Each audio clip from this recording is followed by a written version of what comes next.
céu da LBV, Centro Espiritual Universalista, apresenta lições bíblicas.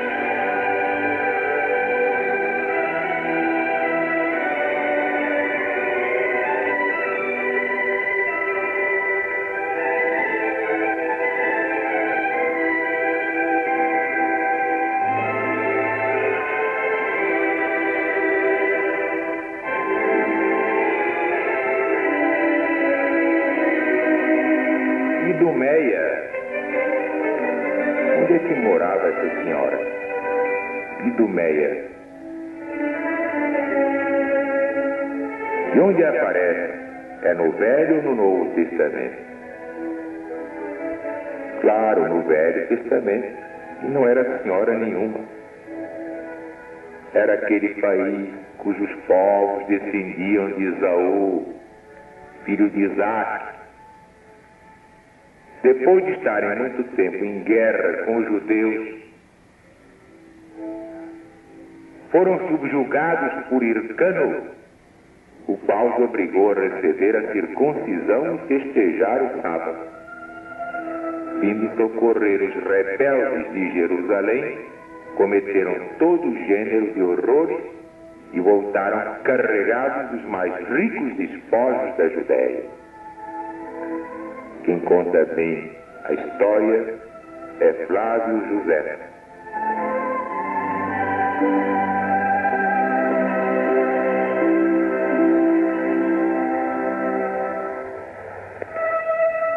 Legião.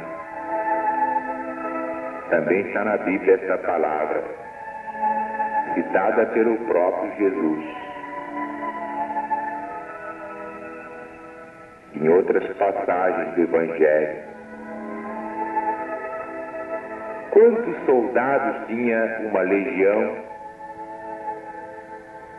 no Império Romano? No tempo do Império Romano. Quantos soldados tinha uma legião? Vamos passar o espanador na memória, vamos? 1, 2 e... exatamente, 6.000. Imagine, para a nossa LBV é legiãozinha. Porque a legião tem vários zeros à direita. Louvado seja Deus.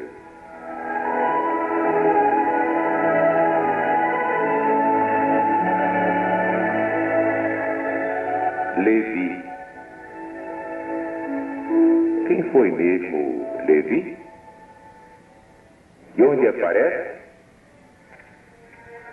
Perfeitamente. No Velho Testamento, foi o terceiro filho de Jacó. Ele e Simeão mataram os moradores siquemitas por vingança da desonra de sua irmã Diná, como se refere Moisés na Gênesis, capítulo 29.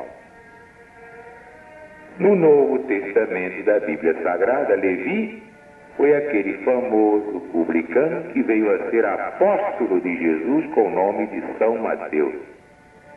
Essa é que é a maior.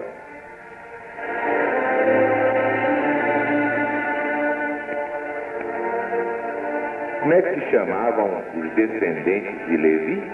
E um deles era Moisés? Exato, levitas. Esses descendentes de Levi, chamados levitas, eram particularmente escolhidos para cuidar do santuário. Basta ver o Êxodo de Moisés, no Pentateuco da Bíblia Sagrada. E já que falamos em Levi, nos levitas, e o Levítico, que é mesmo Levítico, L-E-V-I, acento agudo, T-I-C-O, Levítico. Perfeitamente, terceiro livro do Pentateuco, assim chamado por compreender principalmente as leis e ordenações pertencentes aos sacerdotes, aos levitas e aos sacrifícios. Nesse livro escrito por Moisés, se descreve a história do que se passou nos 8 dias da sagração de Arão, sumo sacerdote, e também de seus filhos.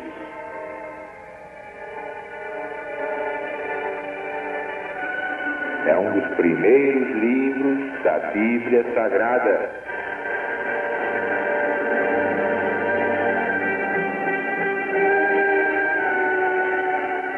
Leviatã. Essa palavra bíblica aparece no poeta Castro Alves. Todos se lembram, né? Leviatã. Que era mesmo Leviatã? Perfeito.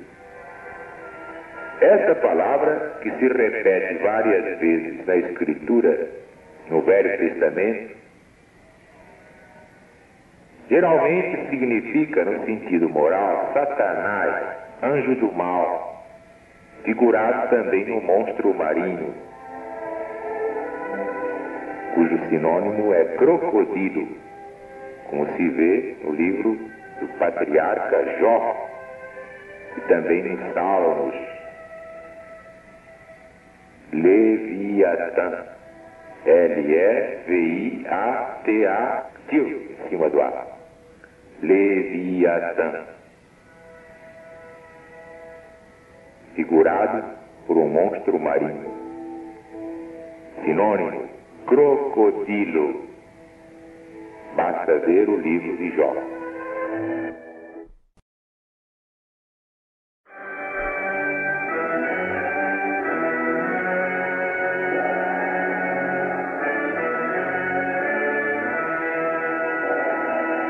Agora o céu da LBV apresenta lições bíblicas.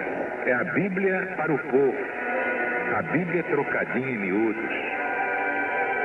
A Bíblia na fala dessa gente prodigiosa, brava gente brasileira. Vamos então passar o espanador na memória?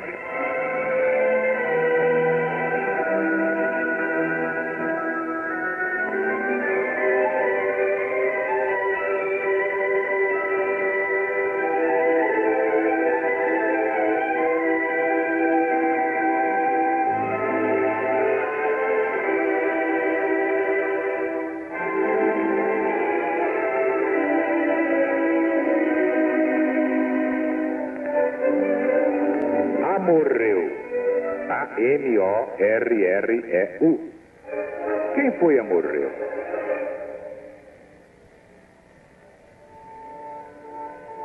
Muito bem. Foi o tronco do povo desse nome, chamado os amorreus. Etimologicamente significa gente das montanhas. Habitou e povoou a parte da Arábia, que fica além do Jordão, desde o rio Arnon até o monte Alermon. Os amorreus habitavam a terra de Canaã, antes da conquista da mesma pelos hebreus, de quem mais tarde foram tributários. Em que parte da Bíblia aparece essa história? Perfeito, Gênesis e Êxodo, do Pentateuco de Moisés, no Velho Testamento da Bíblia Sagrada. Amri, A-M-R-I, Amri. Que diabo disso é aquilo? Espanador na memória. Havia 6 com esse nome, Amri. Nome de um dos reis de Israel, que foi antes general dos exércitos de Elá e Baasa. Estava ele dirigindo o assédio de Gelbeton, cidade dos filisteus, quando soube que Elá tinha sido assassinado por Zambri, que usurpara o trono. Imediatamente o exército o aclamou como rei de Israel. Foi então sitiar Zambri em Terça, para onde se havia retirado, o qual, mandando incendiar o palácio onde se encontrava, morreu com toda a família. Não teve, porém, Um reinado calmo, porque Tebni, que tinha sido escolhido pelos poderosos para ocupar o trono, o disputou com ele pelo espaço de 4 anos, ficando a nação dividida em 2 grandes facções. Morrendo Tebni, reinou ele 12 anos, mas foi exterminado por Iavé com toda a sua geração devido à sua impiedade. Em que história aparece isso aí? Muito bem, minha gente. Terceiro livro dos reis. Qual foi o número 2? Perfeito, da família de Becon, da tribo de Benjamim. Está nos Paralipômenos. O terceiro, um homem da tribo de Judá, da família de Farés, Paralipômenos. Ou Crônicas. O quarto, Amrei, um filho de Miguel, príncipe da tribo de Issacar, no reinado de Davi. Também Paralipômenos, ou Crônicas. O número 5, um filho de Bani, descendente de Farés, Paralipômenos. E finalmente o sexto e último, pai de Acur, que tomou parte na reconstrução do muro de Jerusalém. E onde aparece este último? Exatamente, em Esdras, no 2º tomo.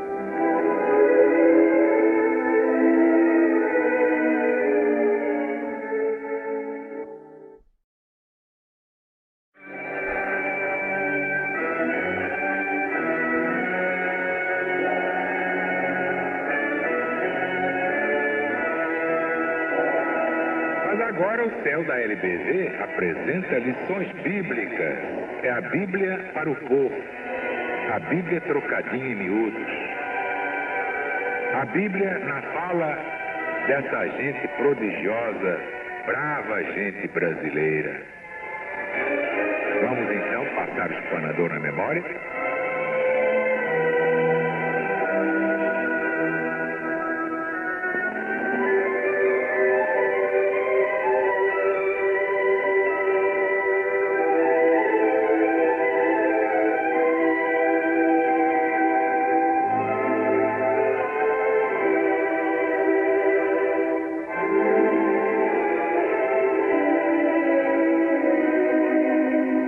Amtar, A-N-T-A-R. Amtar. Quem foi? Era um homem? Era uma mulher? Claro que não, era uma cidade da tribo de Zabulon. Você se precipitou. Anaat, A-N-A-A-T. Quem foi esse juiz, hein? Anaat. Foi juiz nenhum, cidade da tribo de Efraim. É assim vocês vão quebrando a cabeça. Aqui a escola é risonha e franca. Anarat, A-N-A-A-R-A-T. Quem foi esse cidadão ilustre? Foi cidadão nenhum, claro. Cidade da tribo de Issacar. Muita gente poderá dizer, para que tanto nome, tanta coisa? É para que vocês vejam quanto a gente ignora neste mundo. Para ser humilde. Não é? Tem que aprender muita coisa ainda. Leva a vida toda aprendendo. Então prova que uma vida só não basta. É preciso renascer para continuar aprendendo. Compreendeste? Ou queres que te explique? Atendimento, moro? Anab, A-N-A-B. Que é? Perfeito. Anab é um monte na tribo de Judá, junto ao qual havia uma cidade com o mesmo nome, fortificadíssima. Foi edificada pelos gigantes filhos de Enac. E onde está essa história? Em que livro? Perfeitamente, Josué, capítulo 11. Lá você encontra. Anak, A-N-A-C, Anak. Perfeito, uma aldeia situada ao setentrião das tribos de Benjamim e de Efraim.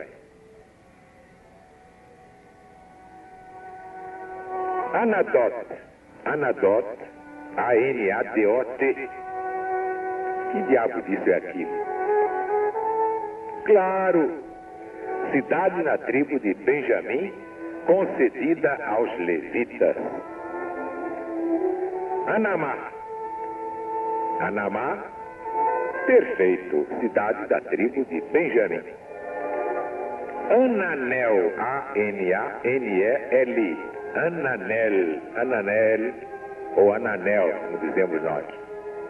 Que muita gente quer que o L seja pronunciado à moda castelhana, Brasil, nacional, mas só o gaúcho consegue dizer isso. Quando o carioca começa a dizer assim, fica pedante, que eu vou te contar. Repara só.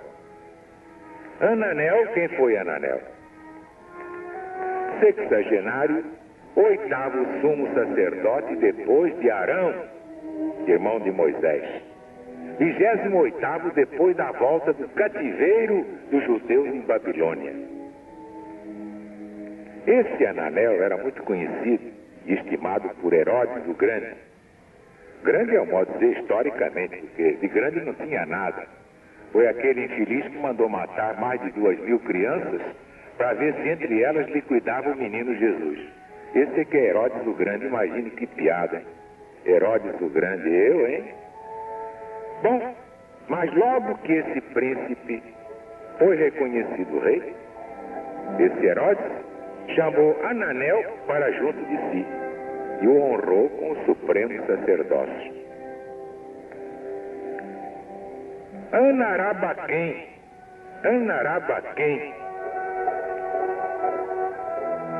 Que bicho é esse, hein, minha gente? Anarabaquém? Perfeito, era o nome que davam os hebreus ao seu supremo ministro. Que nome bonito, mas não vai botar no seu filho, né? Anarabaquém da Silva.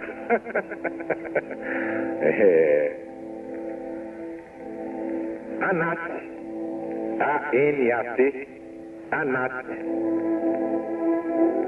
Quem foi esse Anat? Perfeito, pai de Sangar, que matou 600 filisteus com uma relha de arado. Sabe lá o que é isso? Maior só Sansão. Por sinal que Anat aparece no livro dos Juízes e deve estar lá no capítulo 3. Andor. O que significa essa palavra? Todo mundo sabe. Mas vamos ver a origem de Andor. Devagar com Andor. Perfeito. Suporte no qual foi conduzida a arca do Senhor depois da passagem do Jordão ao redor da cidade de Jericó. André. Quem foi André? Essa todo mundo sabe, mas acontece que havia dois com esse nome. Vamos ver se vocês acertam. O primeiro, todo mundo sabe, foi apóstolo de Jesus. Era da cidade de Betsaida, irmão de São Pedro, discípulo de São João Batista. O sinal que ele foi martirizado por ordem do procônsul Egeu.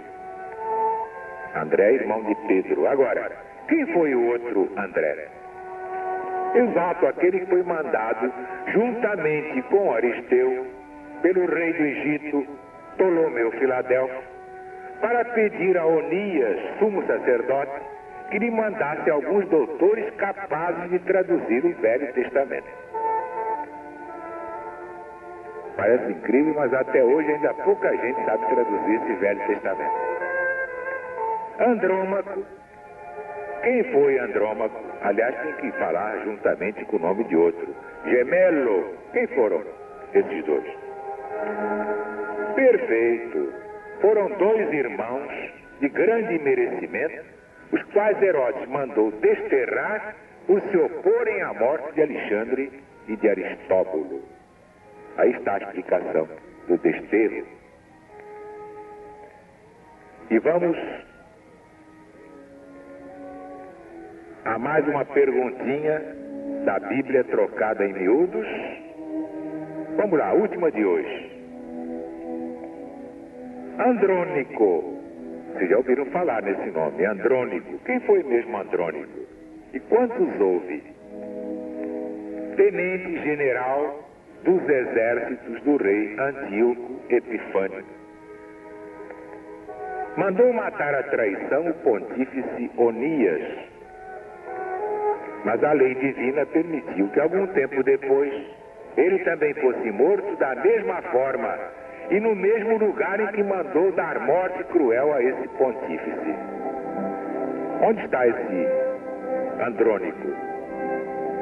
Esse primeiro, porque temos um segundo. Exatamente, no segundo livro dos Macabeus, Velho Testamento da Bíblia Sagrada. A gente deve estudar mesmo Bíblia, essas coisas, para não ser burro, porque não há coisa mais triste que ser burro.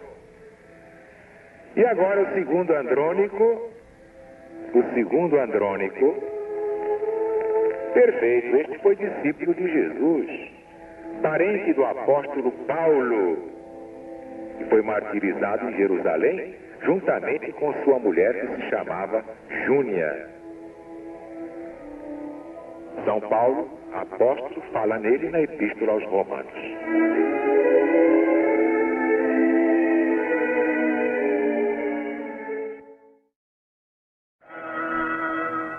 E o céu da LBV, Centro Espiritual Universalista, apresenta lições bíblicas.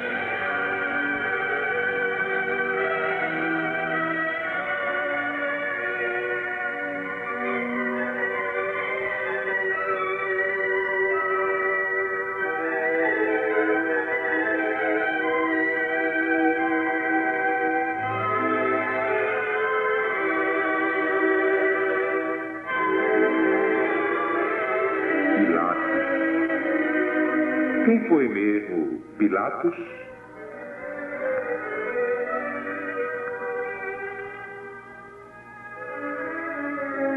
Perfeitamente. Foi o quinto governador romano da Judéia, sucedeu a Arquelau. Ao contrário do que acontecia, ele foi assumir o cargo levando consigo sua mulher. Logo à chegada entrou em choque com os judeus, devido a seus soldados terem entrado em Jerusalém conduzindo suas insígnias, quando o costume era conservá-las fora.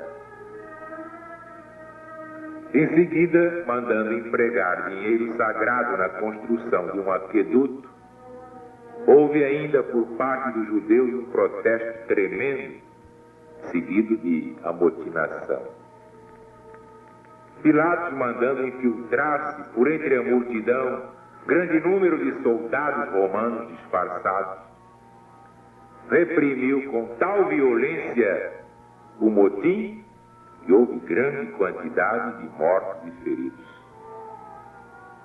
Pela terceira vez entrou em atrito com o povo ao mandar guardar no palácio de Herodes alguns escudos dourados em honra do imperador Tibério. E novamente houve protestos não atendidos.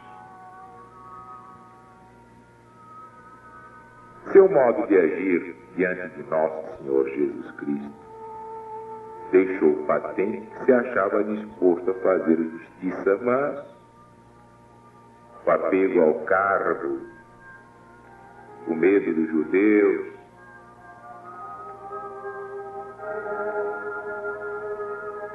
tudo isso o impediu por interesse próprio, porque não queria ser acusado diante do imperador. Mostrou que preferia mais o poder temporal ao poder eterno. Assim, acabou mandando crucificar o Cristo de Deus, embora proclamando a sua inocência, que não havia mesmo nada contra Jesus. Durante o julgamento, foi advertido por sua mulher, que sonhou, e lhe mandou dizer: não te metas no julgamento deste justo, que o sangue dele não caia sobre ti. Então Pôncio Pilatos procurou acomodar a sua consciência dentro de uma bacia com água lavou as mãos, ato pelo qual julgou fazer recair a culpa da condenação do Cristo sobre os judeus. Daí a expressão, lavei as mãos na bacia de Pilatos.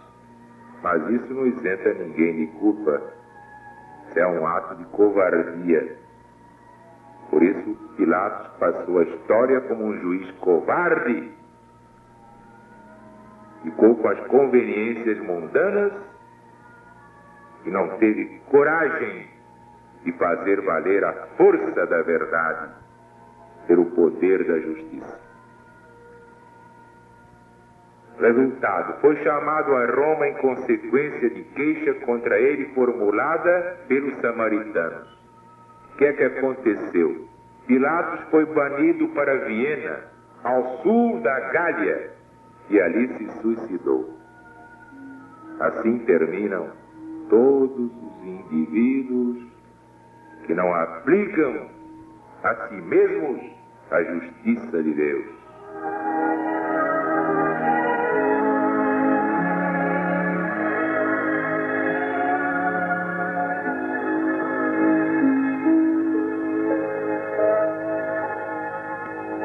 Pináculo. Em São Mateus, nós temos esta palavra. Lembra? Evangelho segundo Mateus, capítulo 4. Que era mesmo essa palavra, pináculo? Exatamente, parte elevada do templo onde Jesus foi conduzido por Satanás para contemplar a magnificência do mundo. Satanás lhe disse, eu te darei tudo isto, se prostrado me adorares. Ora, tudo aquilo era de Jesus, conto do vigário esse. Então Satanás ia dar a Jesus o que já era de Jesus. Onde se vê que Satanás não é o que se diz por aí. Satanás é a condição humana, porque o corpo é adversário do espírito. Quando o espírito entra na matéria, ele está sujeito às tentações do mundo. Não é nenhum diabo com chifres, rabo comprido, tridente, nada disso. É o espírito encarcerado no corpo. E o corpo é que é Satanás, é a matéria. E se não houver muita luz, o espírito fracassa e a matéria vence. Basta ver isso. Vocês acham que Satanás podia prometer a Jesus que já era dele? Tudo isto eu te darei se prostrado me adorares? Você já era dele, ele formou o mundo. Como é que Satanás poderia prometer-lhe alguma coisa? Não, é que quando o espírito entra na matéria, passa por uma prova muito séria e geralmente sucumbe. Naufraga, porque a matéria é que é Satanás. E dificilmente pode ser derrotado, só com a proteção divina. Daí a recomendação do Cristo, repetidas vezes, orai, vigiai, para vencerdes as tentações do mundo e da vossa matéria. Louvado seja Deus.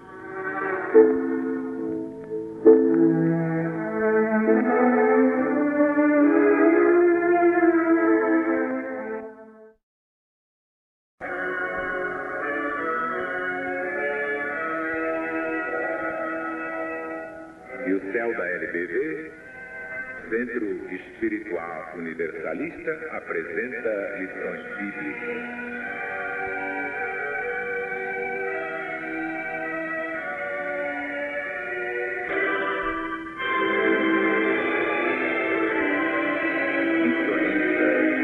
Sintoniza. O que é que significa essa palavra?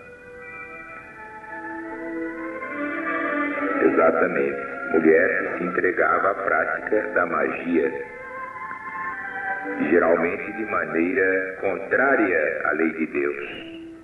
Mas como não há regra sem exceção, por esse motivo Saul expulsou várias delas que se achavam em seus domínios, mas teve a sua predileção por uma que tinha força espiritual.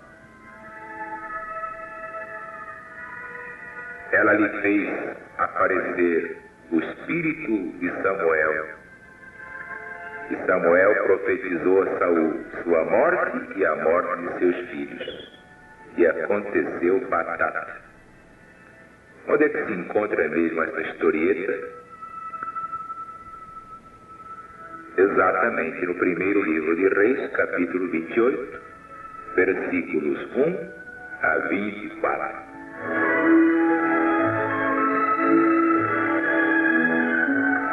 Piscina.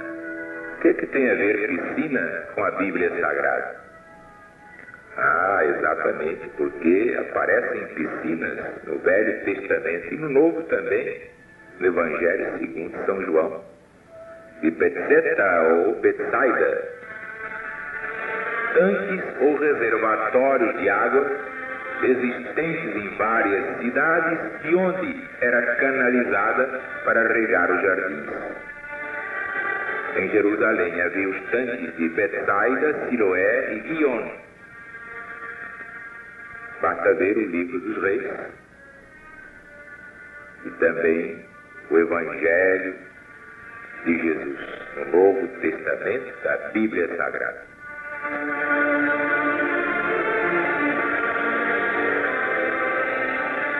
Pisídia, P-I-S-I, acento agudo, D-I-A, Pisídia. Que diabo disso é aquilo? O que é que vem a ser esse nome aí? Esquisito. Pisídia. Exatamente. Era um distrito da província da Galácia, cuja cidade principal era Antioquia, que outros chamam Antioquia, visitada pelo apóstolo São Paulo. Por isso ficou famosa. Atos dos Apóstolos, capítulo 13, do Novo Testamento da Bíblia Sagrada.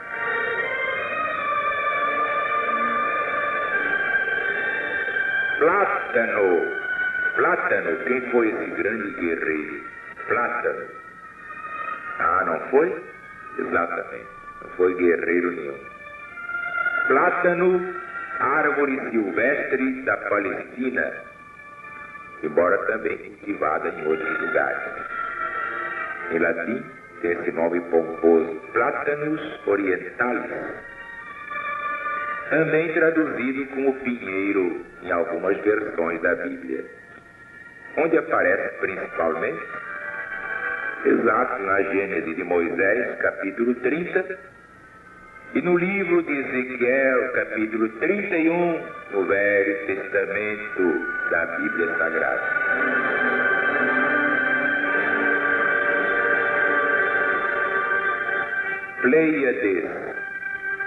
Pleiades, que vem a ser, claro, grupo de estrelas da constelação do Touro, Taurus.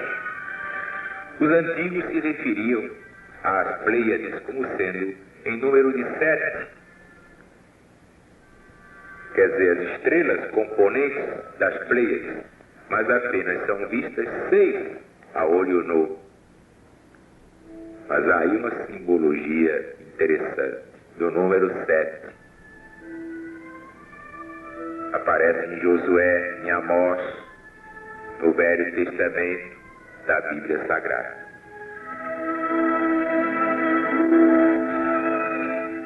Poço, que vem a ser poço na Bíblia, exatamente escavação feita na terra para se encontrar água. Quando não era muito profunda, tirava-se por meio de um cântaro mergulhado. Eram também usadas para o mesmo fim vasilhas de barro, de couro, baixadas com auxílio de cordas. Havia também poços nos quais se cavavam degraus nas rochas, de modo a atingir a superfície da água. Geralmente os poços ou cisternas eram circundados por meias paredes de pedra. Muitas vezes a escavação era também feita em sentido horizontal, correndo a água encontrada pelas depressões do terreno até ser acumulada num local próprio. Diversos desses poços conservaram os nomes daqueles que os perfuraram. Exemplo é o Poço de Jacó, famoso porque ali a samaritana se encontrou com Jesus e recebeu a maior lição da sua vida. Onde aparece? Exatamente no capítulo 4 do Evangelho de Jesus, segundo São João.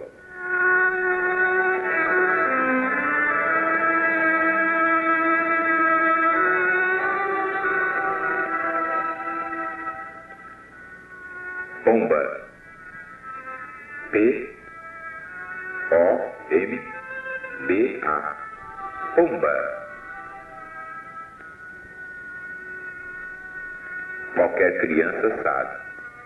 A avezinha, mencionada em várias passagens da Escritura ou Velho Testamento, como símbolo de pureza, simplicidade, timidez e graça. Basta ver o livro dos Salmos, capítulo 54, Cântico dos Cânticos, o livro de Oséias. A pombinha era geralmente vendida no átrio do templo, como se vê no Evangelho segundo São Mateus, capítulo 21, para aqueles sacrifícios ordenados pela lei de Moisés. Também São Lucas, capítulo 3, versículo 22, já aí no Novo Testamento da Bíblia Sagrada.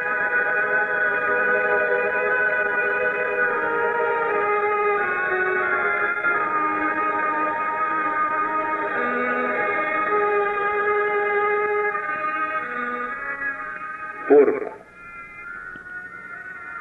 Porco. P-O-R-C-O. O que é que tem a ver com a Bíblia, o porco? Tem muita coisa a ver. Porque Moisés o considerou um animal imundo, conforme preceituava a lei cerimonial. Basta ver o Levítico, capítulo 11. A carne de porco era abominável aos judeus. Basta ver o livro do profeta Isaías, capítulo 65. O porco era símbolo de imundícia.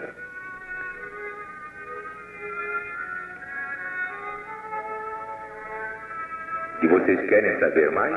A condição mais degradante a que um homem podia chegar naquele tempo era de cuidar dos porcos. Era o sinal da última decadência. Curioso, era proibido comer carne de porco. Basta ver o Levítico e o livro do profeta Isaías.